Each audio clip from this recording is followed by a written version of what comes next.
que selo é esse que ele fala aqui? Esse selo, com toda probabilidade, é o mesmo visto em Apocalipse 22, 4, que está escrito assim. Meio segundinho para você abrir ou acessar a sua Bíblia, tá ok? Apocalipse capítulo 22, versículo 4. Já abriu? Já acessou? Tá rápido no gatilho aí? Posso ler? Beleza, vamos lá. Eles verão a sua face, o seu nome estará em suas testas. Algumas traduções, quando a gente começa a ler, ele vai falar que o selo de Deus é na testa, na sua fronte. Olha só, o selo de Deus, ou seja, são os selados por Deus, recebem o selo de Deus. O selo de Deus é uma marca física? Não. Nós sabemos que nas Escrituras o selo de Deus simboliza, significa o Espírito Santo de Deus. Então, todos aqueles que foram selados, é porque possuem ou têm o Espírito Santo de Deus agindo na vida deles. São os eleitos, os salvos, os crentes. Ok? E aquele que não tem o Espírito Santo de Deus, quem é esses? Esses são aqueles que aceitarão a marca da besta, lá o 666, o 666 lá. Esses que não foram eleitos possuem a marca da besta, o que simboliza o quê? Que se os filhos de Deus possuem o selo do Deus vivo, que é o Espírito Santo, nós não podemos botar no código de barra, no chip, que essas coisas serão a marca da besta, serão ferramentas da nova ordem mundial. Mas, na verdade, existem dois selos, os que possuem o selo e os que não possuem o selo. O selo de Deus é o Espírito Santo, então os eleitos são quem tem o Espírito Santo, são os crentes, os eleitos, os salvos, e os que não possuem o selo de Deus é aquele que não servem ao Senhor Jesus e que vão negar e que vão, no período do anticristo, aceitar a marca ou aceitar o seu espírito como um antimessias. Então, distinção entre crente e não crente é o que encaixa no capítulo 7 aqui do Apocalipse, falando do selo de Deus na fronte dos eleitos, de forma simbólica, simbolizando o Espírito Santo de Deus. Esse selo é a coisa mais importante, a coisa mais preciosa sobre o céu. E as escrituras falam num sentido tríplice. Vejamos algumas, eu enumerei aqui para você. Eu enumerei três sentidos, né? Que a palavra de Deus fala sobre o Espírito Santo ou do selo de Deus. Primeiro, um selo protege contra a adulteração. Já falamos no capítulo 6 sobre isso. Ou seja, um selo protege contra a adulteração. Por isso Jesus tinha um selo, um livro com 6 selos. Ele era impossível de ser adulterado, porque já estava fechado, o seu conteúdo ia acontecer, ninguém podia mudar, ninguém tinha autoridade. O anjo falou lá, quem tem o poder, quem é digno de abrir o livro? Aí vem um novo anjo e fala, há um cordeiro com aparência de morto, mas está vivo. Ele é digno de abrir o livro, Jesus é o único digno de abrir o livro. Aqui um selo protege contra a adulteração. O segundo, que o selo é a marca de propriedade exclusiva e inviolável. Ou seja, antigamente os escravos eram marcados, eram selados, né? Aquilo ali era sinal de propriedade exclusiva. Por exemplo, a sepultura do nosso Senhor Jesus era algo que era inviolável. Ela estava fechada, não foi violada, né? Então a sepultura de Cristo não demonstra que é um selo, foi fechada, inviolada, né? Ninguém podia violar aquilo ali. Nos animais também nós utilizamos, os fazendeiros, por exemplo, até hoje utilizam das marcas. Sela o animal com o símbolo da fazenda ou com o símbolo do seu dono, ou seja, é um selo e a marca de propriedade exclusiva. O selo de Deus na vida do crente é exclusivo. Nós temos a marca de Cristo e temos exclusividade porque nós temos um dono. E se você pegar a tradução no grego, existe até um livro muito bom, eu não lembro o autor agora, não estou com ele aqui perto, que se chama Escravos. Não sei se é de Jonathan Edwards. Tem um livro chamado Escravos, que vai dizer que a tradução correta de servo no Novo Testamento é escravo. Escravos, ok? A tradução correta seria escravos. Nós somos escravos de Cristo, nós temos a marca de Cristo, não escravidão né, do pecado. Somos escravos libertos, e tem uma aula sobre isso aí no nosso canal. Depois você pode pesquisar, que você vai entender um pouquinho, tá? E o terceiro selo certifica caráter genuíno, como nos vinhos, nos alimentos, que não podem ser adulterados. Quando você compra lá um produto, um vinho, por exemplo, ele vem com aquele lacre. Aquele lacre ali, se ele tiver rompido, ele perdeu a autenticidade, perdeu ali o caráter, ou a genuinidade, ou então que aquele selo ali, ele está violado, ele foi violado, não tem proteção nenhuma. A pessoa pode ter substituído aqui aquele vinho que estava ali pelo fabricante por um outro vinho qualquer. Isso é normal nos dias de hoje, até com a água mineral. As pessoas tiram o lacre, bota a água ali de qualquer jeito, fecha de qualquer jeito e vende, né? E você está comprando às vezes a água aí adulterada. Aqui no caso de Deus não pode ser, não acontece. Um selo de Deus, ele é genuíno, certifica caráter, ele protege contra adulteração. Um selo é a marca exclusiva do Senhor Jesus na vida do cristão, ou seja, o Espírito Santo de Deus. O cristão é selado por Deus e goza de proteção ao longo da sua vida, e será poupado na grande tribulação. Versículo 14 diz que vieram da grande tribulação.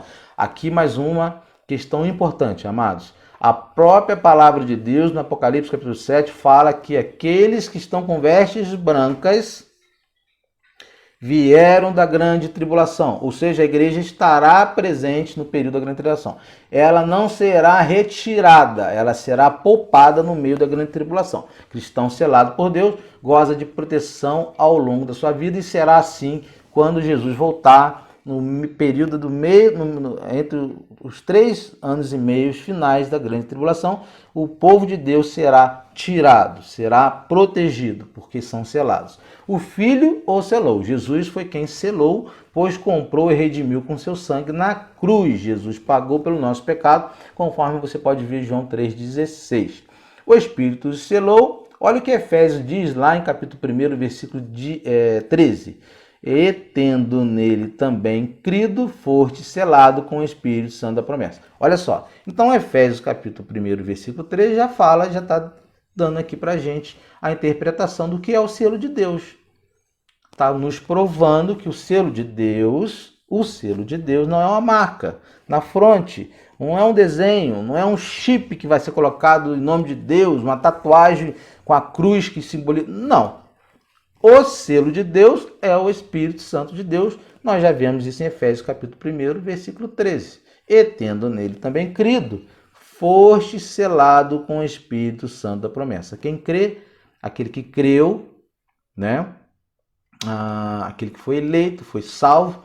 E a minha visão, através da predestinação, pela minha linha reformada, calvinista, eu creio que Deus é quem elege, mas aqui nós precisamos entender que através do crer em Jesus, é o método a qual Jesus estipulou para que os eleitos venham ser salvos. Então não há confronto entre predestinação, salvos, mérito humano, livre-arbítrio. Não, eu aceitei Jesus porque eu quis. Não, não é isso.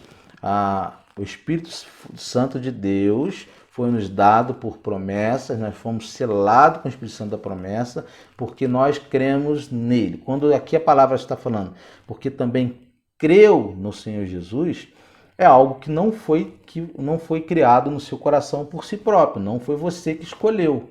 Não foi o seu livre-arbítrio que tomou essa decisão de escolher por Jesus, porque nós somos caídos em Adão. Ninguém escolheria por Deus. Isso é um dos solas da igreja, do tulipe, vamos dizer. Então, o que quer dizer é o seguinte: Deus te escolheu antes da fundação do mundo, os eleitos realmente são salvos pela eleição, predestinação.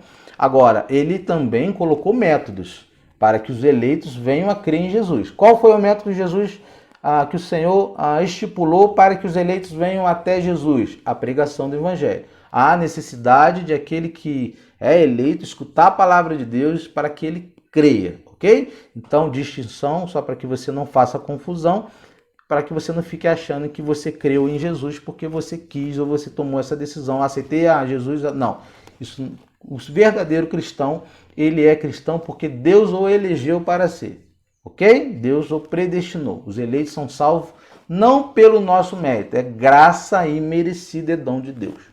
Ok? Entendeu aqui? Então o selo de Deus e o selo que o anticristo colocará sobre o seu povo é o contrário do que o selo de Deus. O selo de Deus é o Espírito Santo, o selo que o diabo vai colocar o 666 aí, na verdade, vai ser todos aqueles que não possuem o Espírito Santo de Deus. Deu para entender, né?